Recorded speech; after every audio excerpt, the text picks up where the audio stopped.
नमस्कार, मैं हूं आपके साथ विभा उपाध्याय और आप सभी दर्शकों का अन्नदाता कार्यक्रम में स्वागत करती हूं। हमारे देश का किसान जन का पोषक है, वो श्रम का देवता है, अन्नदाता है।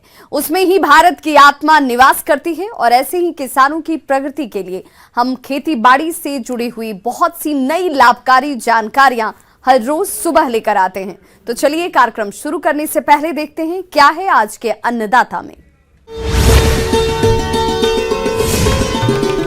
फलदार पौधों की नर्सरी तैयार करके कमाएं अच्छी आय।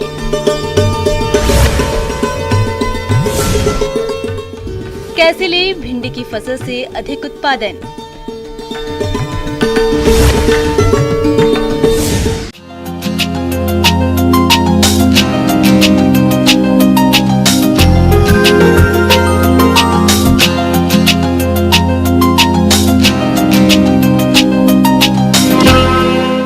राज्य में दिन प्रतिदिन बागवानी तेजी से उभरता हुआ कृषि व्यवसाय बनता जा रहा है और इस क्षेत्र में काम करके किसान काफी अच्छी आय भी कमा रहे हैं। आज हम आपको गांव डोडसर जिला जयपुर के प्रगतिशील किसान रमेश यादव से मिलवाने जा रहे हैं, जो फलदार पौधों की नर्सरी तैयार करके अच्छी आय कमा रहे हैं। तो ये किसान किस प्रकार से फलदार पौधे तैयार कर रहे हैं, तो आइए जानते हैं इनकी सफलता का राज खुद इन्हीं की जुबानी।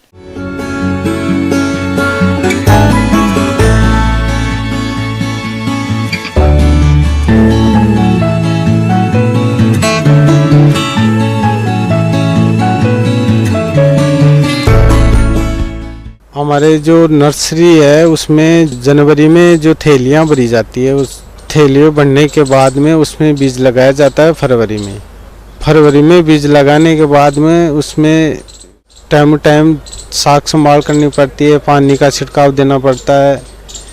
और फिर कुछ पौधों की जैसे फरवरी में कटिंग भी लगाई जाती है, जैसे मान लो मोगरा है, गुलाब है, रात रानी है, चमेली है। फिर उनको लगाने के बाद में टाइम पानी का छिड़काव। कुछ किसान नए नए प्रयोगों के जरिए न सिर्फ पैसा कमाते हैं बल्कि दूसरे लोगों के मार्गदर्शन भी बन जाते हैं। तमाम किसान नर्सरी को घाटे का सौदा बताने से नहीं चूकते, लेकिन आपके बीच ये जो प्रगतिशील किसान हैं, वे फलदार पौधों की नर्सरी तैयार करके अच्छी आय कमा रहे हैं और क्षेत्र के अन्य किसानों के लिए प्रेरणा के स्रोत बने हुए हैं। तो चलिए जानते हैं फलदार पौधों की पौधशाला का देखरेख के बारे में। जैसे कचरा, जैसे ये घास फूस हो गया है, उसको निकालना खुरपियों से, उसको टाइम पानी देना।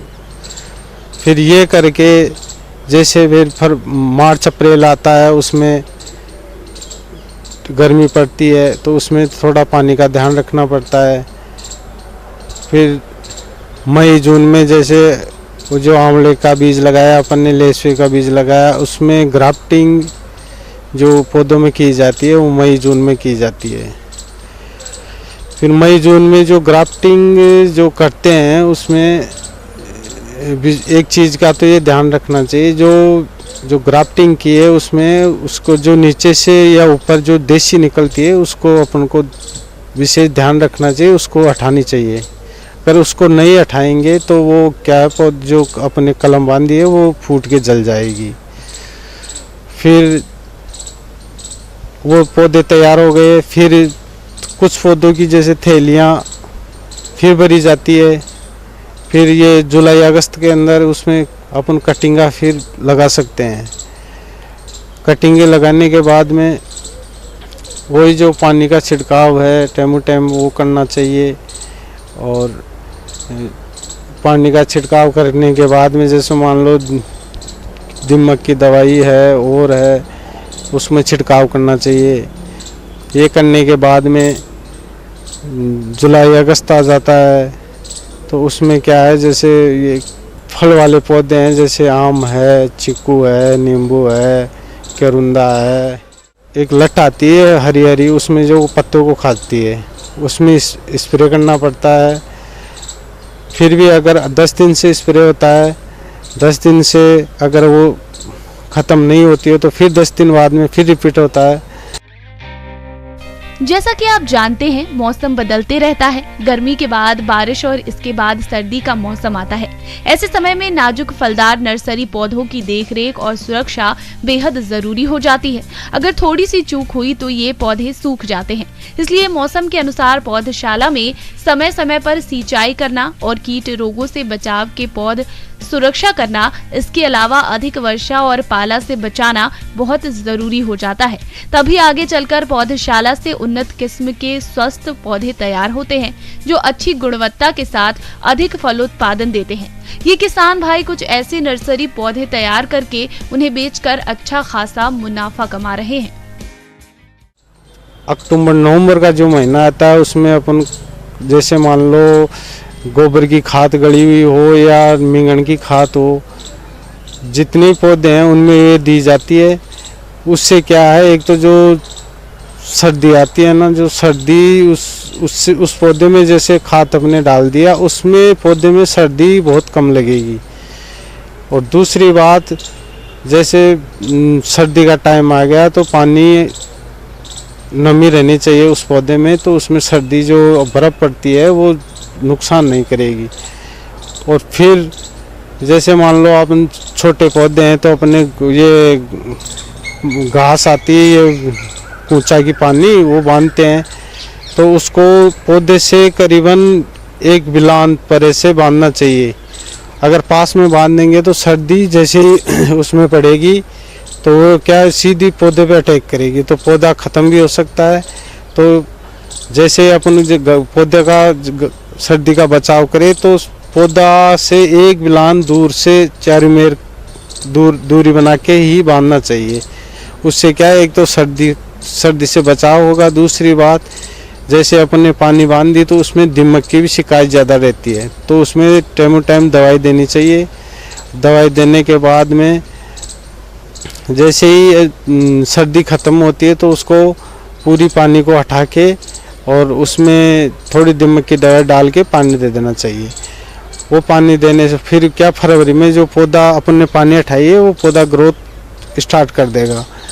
और जो पौधा जैसे मान लो अपने पौधा वो जल गया या ग्राफ के नीचे से फूटा है कि या ऊपर से फूटा है, तो अगर नीचे से फूटा है तो उसको हटा दो, वो क्या देसी हो गया। और अगर ऊपर से ग्राफ से फूटा है तो वो उसको रहने दो, वो ग्राफ्टेड पौधा है, उसको कोई नुकसान नहीं है। किसान भाइयों, अभी तक आपने खेती से जुड़ी हुई कुछ उपयोगी जानकारियां देखी। अब लेते हैं एक छोटा सा ब्रेक, जल्द लौटेंगे और कार्यक्रम में आगे भी है खेती बाड़ी से जुड़ी हुई महत्वपूर्ण जानकारियां, तो बने रहिए हमारे साथ। के बाद एक बार सभी दर्शकों का एक बार फिर से अन्नदाता में स्वागत है। चलिए रुक करते हैं अगली कड़ी की ओर।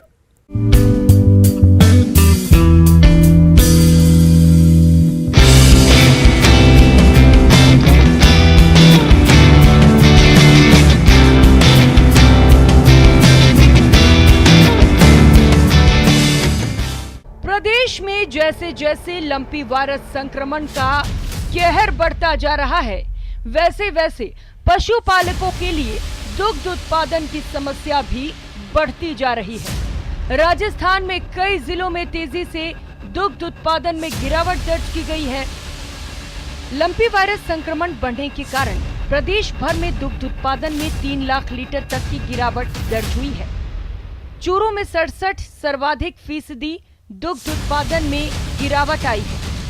सवाई माधोपुर में 50%, नागौर बीकानेर में 45% जोधपुर में 43%, बाड़मेर में 42%, जैसलमेर में 38%, अजमेर में 36%, जालौर में 26%, पाली में 25%, सीकर में 24%, टोंक में 24%, गंगानगर में 20% दुग्ध उत्पादन घटा है। बांसवाड़ा, भीलवाड़ा, जयपुर, झालावाड़, कोटा, राजसमंद, उदयपुर जिलों में भी दुग्ध उत्पादन में 10% तक गिरावट आई है। नतीजतन राजस्थान कोऑपरेटिव डेयरी फेडरेशन के आंकड़ों में गिरावट दर्ज हुई है। पहले से ही मुस्तैद प्रशासन ने इस परेशानी से निपटने के लिए कमर कस ली है।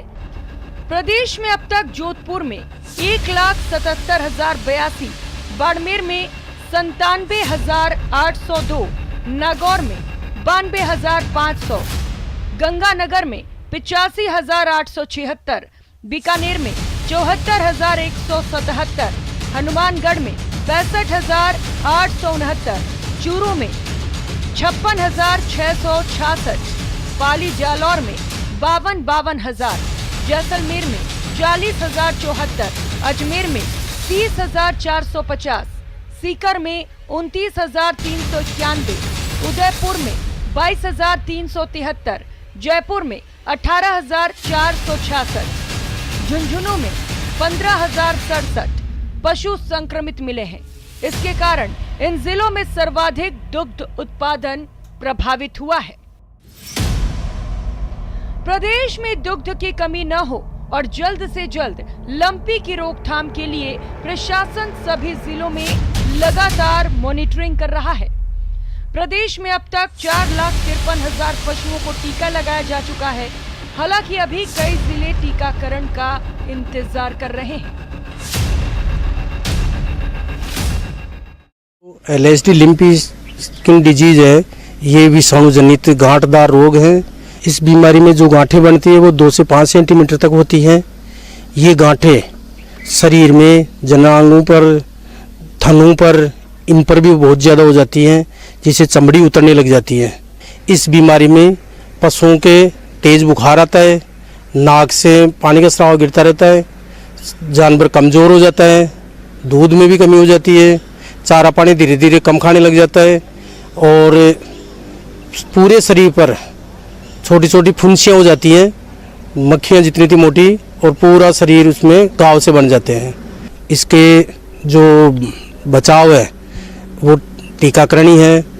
पशुपालकों से ज़्यादा सुझाव दिए गए हैं, भाई सावधानी इसमें सफाई की रखें। उपचार ही इलाज, मेन इलाज जो इसके घाव वगैरह हो जाते हैं उनको लाल दवा पोटेशियम परमैंगनेट से धोना चाहिए। बाड़ी की साफ सफाई बिल्कुल अच्छी तरह रखनी चाहिए, जिससे कोई गंदगी नहीं हो, मक्खी मच्छर का प्रकोप नहीं हो, और साथ में चिकित्सालय में दिखवा के और उसका उपचार भी करवाना चाहिए। इसका वैक्सीन ही मेन उपचार है, टीकाकरण ही उपचार है। होने के बाद में अभी इसमें जो फुंसियाँ वगैरह आ रही है, गांठें, छोटी छोटी गांठें हो जाती है, वो तो 2-2, 3-3 महीने तक भी ठीक नहीं हो पाती है। तो उसमें धीरे धीरे एंटीबायोटिक वगैरह और दवाइयाँ देके और धीरे धीरे तैयार करवाते रहते हैं। मक्खी मच्छर इनसे दूर रखे, सफाई रखे, जिससे मक्खी मच्छर नहीं आएंगे। फिर एक बीमार होने के बाद में जानवर को दूसरे जानवर के संपर्क में नहीं आने देना चाहिए। इनको अलग रखना चाहिए, अलग ही उसको खाना पीना रखना चाहिए, और जो पशुपालक उसको केयर टेकर होता है उसको भी अपने हाथ धो के दूसरे जानवर के संपर्क में आना चाहिए। खुद उसके संपर्क में आने के बाद में नहा के हाथ धो के फिर दूसरे जानवरों के संपर्क में आना चाहिए, जिससे एक दूसरे की बीमारी नहीं फैले। आगे और भी हैं खेती बाड़ी से जुड़ी हुई बहुत सी रोचक जानकारियां, पर यहां रुकेंगे एक छोटे से ब्रेक के लिए। जल्द हाजिर होते हैं। ब्रेक के बाद एक बार फिर से आप सभी दर्शकों का अन्नदाता कार्यक्रम में स्वागत है। बढ़ते हैं अपनी अगली प्रस्तुति की ओर।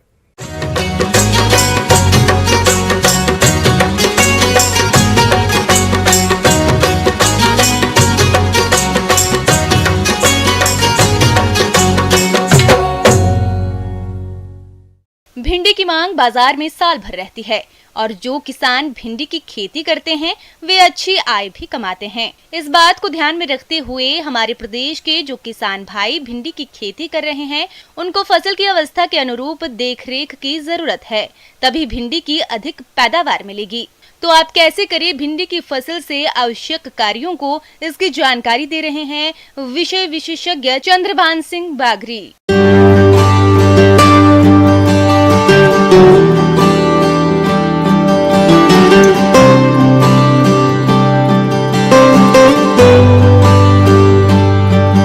आज अपन बात करते हैं वर्षाकालीन भिंडी की। कहीं पे पुष्पन अवस्था है, कुछ में फल भी लगने शुरू हो गए होंगे।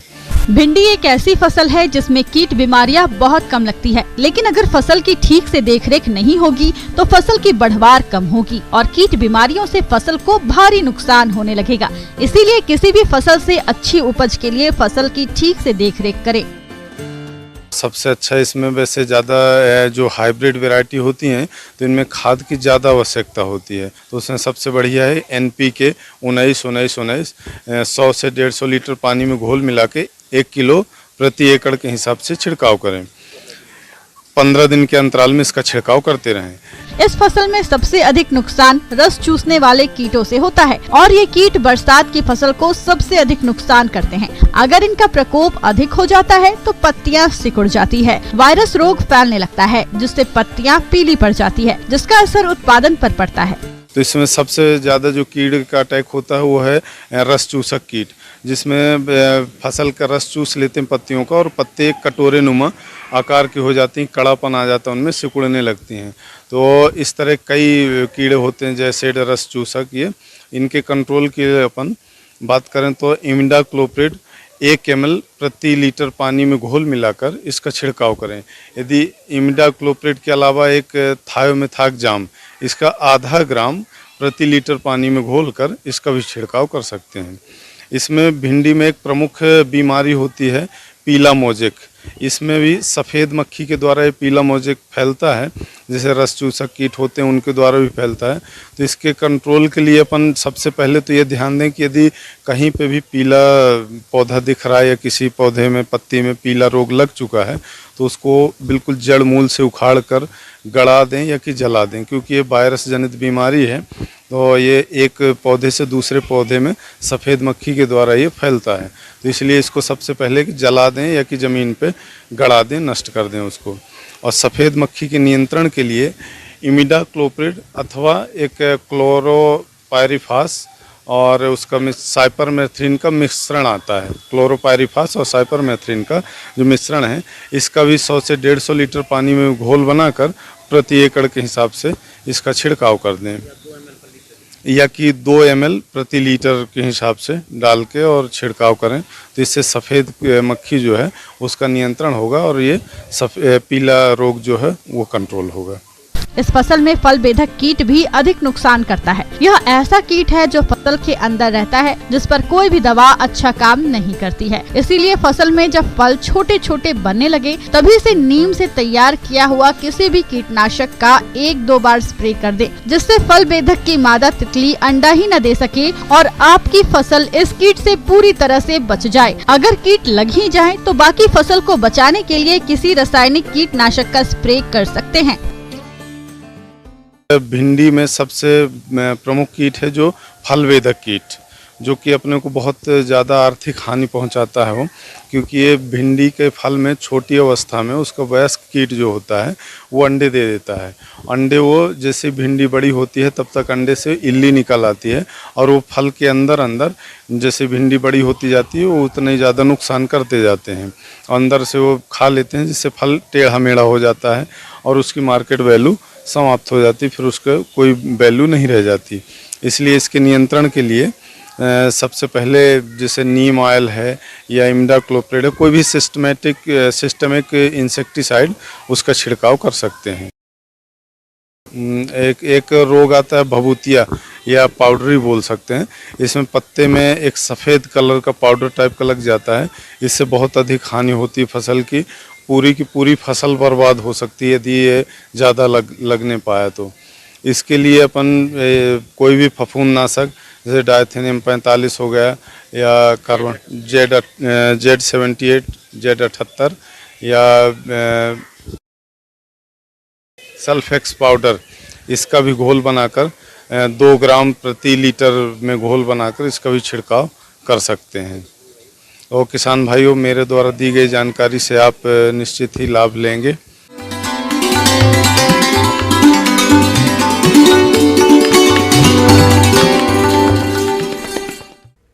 अन्नदाता हेल्पलाइन निःशुल्क फोन संपर्क सेवा के माध्यम से आपके द्वारा पूछे गए प्रश्नों में से 1 या 2 महत्वपूर्ण प्रश्न को हम अपने कार्यक्रम में शामिल करते हैं और इसी के तहत आज किसान का सवाल और उनका जवाब इस प्रकार से है। अन्नदाता निःशुल्क फोन संपर्क सेवा के माध्यम से पूछे गए प्रश्नों में से आज हमने जिस प्रश्न को कार्यक्रम में शामिल किया है उसे पूछा है ग्राम बारी, जिला पाली के कृषक प्रमोद कुमार ने। ये हरी पत्ती वाली धनिया की बुवाई के बारे में जानकारी चाहते हैं। तो तो प्रमोद कुमार जी आपकी जानकारी के लिए प्रस्तुत है कार्यक्रम का ये अंश।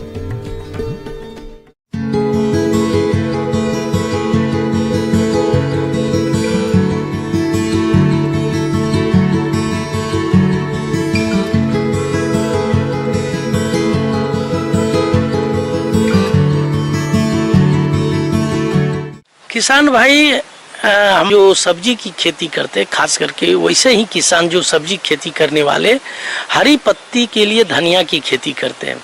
धनिया खेती करने के लिए खास करके हरी पत्ती का अधिक से अधिक उत्पादन हो, वेजिटेटिव ग्रोथ अधिक हो, तो वैसे भूमि का चयन करना चाहिए जिसमें जीवाश्म की मात्रा जो अधिक से अधिक हो, और वैसे और खास करके बरसाती समय में जो बरसात का समय है ऊपरी भूमि का चयन करना चाहिए जहाँ पानी का जमाव कम हो। तो ऐसे भूमि का चयन कर लें किसान भाई। और इसकी खेती के लिए बलुई दोमट मिट्टी को उपयुक्त माना जाता है। अधिक पानी वाले स्थान में इसकी खेती के लिए काली मिट्टी की आवश्यकता होती है। इसकी खेती के लिए भूमि का पीएच मान 6.5 से 7.5 के मध्य होना चाहिए। खेत की जुताई 2-3 जुताई करें।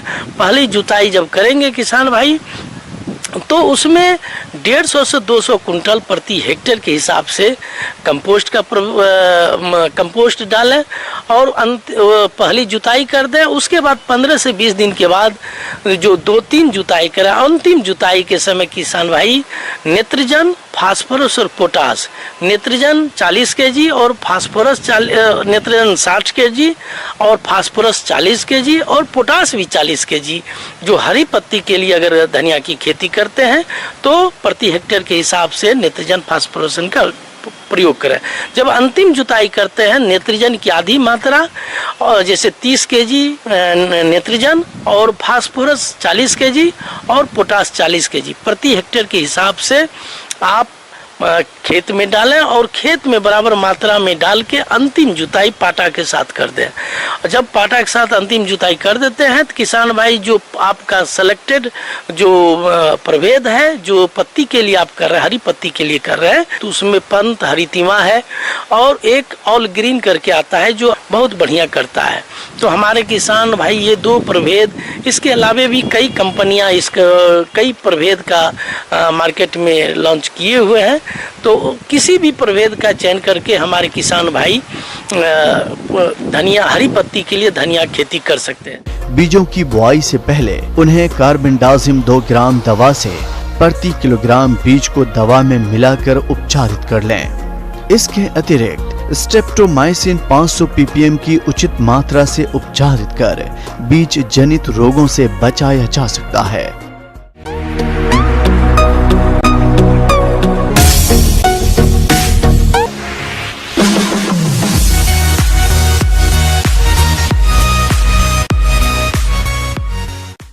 आइए अब एक नजर डालते हैं राज्य के कुछ चुनी हुई मंडियों के प्रमुख फसलों के बाजार भाव पर।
किसान भाइयों, अन्नदाता आपकी सेवा के लिए संकल्परत है। कृषि संबंधित समस्या और सुझावों के लिए आप हमें इस पते पर संपर्क कर सकते हैं। प्रोड्यूसर अन्नदाता, news 18 Rajasthan, Ramoji film city, Hyderabad 501512। साथ ही आप हमें ईमेल भी कर सकते हैं। हमारा ईमेल है p18annadatarajasthan@nw18.com। इसके अतिरिक्त आप हमें निःशुल्क हेल्पलाइन नंबर 1800889216 पर सोमवार से शनिवार सुबह 10 बजे से शाम 4 बजे के बीच संपर्क भी कर सकते हैं। किसान भाइयों, अब समय हो रहा है आपसे विदा लेने का, तो हमारी अन्नदाता टीम को दीजिए इजाजत। कल फिर से होगी आपसे मुलाकात कृषि संबंधित कुछ और महत्वपूर्ण जानकारियों के साथ। नमस्कार।